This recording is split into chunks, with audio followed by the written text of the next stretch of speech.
التحدي ما بينهم هيبقى سلايدات، كل واحد فيهم هيتفق مع التاني ان هو يعمل سلايد، ونشوف مين اللي فيهم هيعرف يعمل سلايد احسن من التاني. يبقى في عدد من السلايدات معين وكل واحد ليه ستايل خاص بيه، فهنشوف مين ستايله احسن من التاني. ومش حسن ومكسيكي بس هم اللي هيسابقوا، هيبقى في ناس غيرهم بنصفي ناس، هنشوف مين اللي هيكسب منهم، واللي هيكسب منهم هيتحدى حد تاني، وهكذا.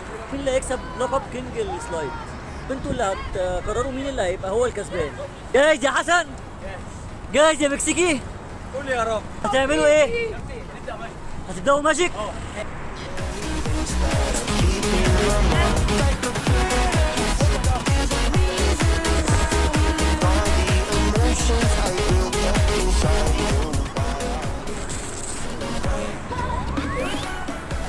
باور سلايد يا شباب، يلا.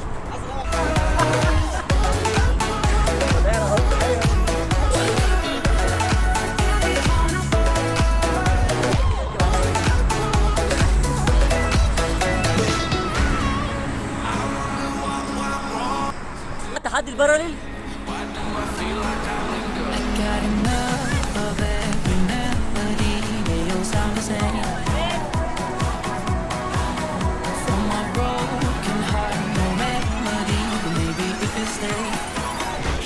Get away with it. No, 'cause I'm feeling so free.